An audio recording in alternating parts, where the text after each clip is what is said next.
And Brody, come on up. Where are you, Brody? Brody is right here. All right, Brody. Brody, everybody.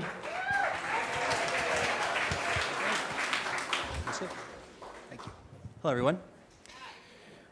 In general, I think I've been a pretty good son, and if you ask my parents, I'm sure that they would agree. I never got in any trouble, and I did well in school, and now I'm married, and they adore my wife, and she and I have given them the cutest little grandson that you have ever seen. But in a less obvious way, I was a really shitty son, and it's possible that I ruined my mom's life, and I also almost prevented the existence of 2 other lives. So my parents got divorced when I was in the 4th grade, and it was my intention to destroy any relationship that either of them pursued so that they would give up on dating and find their way back to each other. And in the immediate post-divorce, not too serious dating phase, I didn't have to be especially diabolical because those weren't going to work out anyway. But then my dad met Mickey, and I could tell that this one wasn't going to fizzle on its own. It was serious. My dad and I shared a hotel room pretty soon after they met, and I remember him sitting on his bed and just writing her little love letters in a journal and giggling like a kid. He was sublimely happy, and I had never seen my dad like that before, and I knew I had to put a stop to it if I wanted any chance of my parents getting back together. And unfortunately, I tried, and I treated Mickey as horribly as I possibly could. I wouldn't acknowledge her or talk to her, and I wouldn't even eat the food that she spent hours preparing for my sister and me. I would just push it back across the table at her and say, "My mom's a better cook." And the most malicious thing I did was when we took a trip to Nashville to visit my dad's family. Mickey was going to meet them for the first time, and he has a big family, so she was understandably nervous. And she was driving the rental car, and I crouched down behind her in the passenger seat, or in the seat, and I started lighting matches. And as soon as you could smell smoke, I said, "The car's on fire!" And she freaked out, and she violently swerved the car off the road into a ditch. And I started hysterically laughing while tears poured down her face. I was such a shit. And my dad exploded. He told me he was ashamed of me, ashamed that I could treat someone like that. And in my opinion, ashamed is the most powerful word that a parent can possibly use. My dad has been my best buddy since I was born. And he told me then that while he still loved me, he didn't like me anymore. And that's brutal, and I deserved that, and I had to repair that relationship. I needed my dad to like me.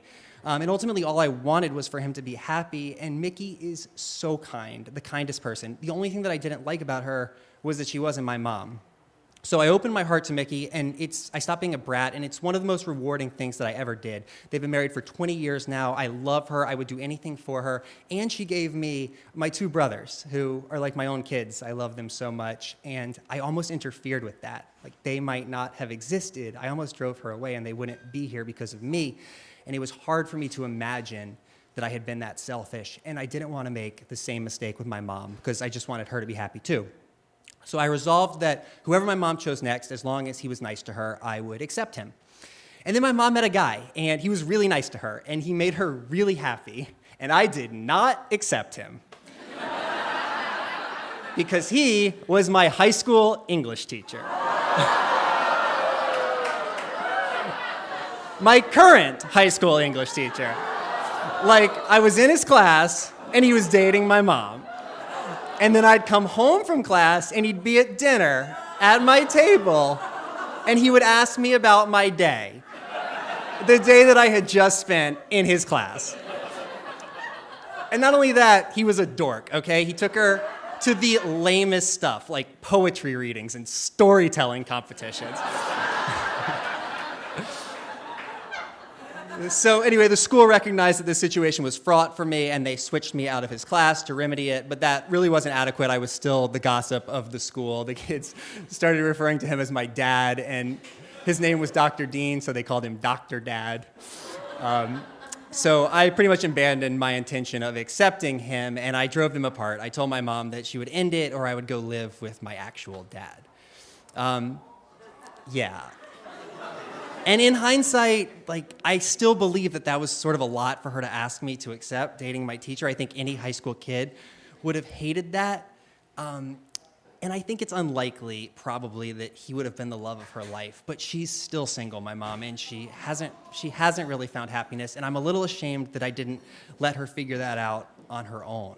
It's very difficult to find love. I searched for it for a long time. I went through some disastrous relationships. But now that I have it, I really can't imagine having joy in my life without the love of my wife. And I can't help but think that maybe, just maybe, I stood in the way of that from my mom because I lacked the perspective then as a self-involved high schooler that I have now that I have my own kid, which is that just because you're a parent, you don't cease to need romantic love or to live a life that's independent of your children. So we all have people in our life who love people that we wish they wouldn't. But my approach now is just to ask, is the person kind, and does the person make them happy? And if the answer to both of those questions is yes, then what do I care, and who am I to judge? And I'm confident that I can stick with that approach for the rest of my life, even if I discover that my mom is dating my boss. Thank you.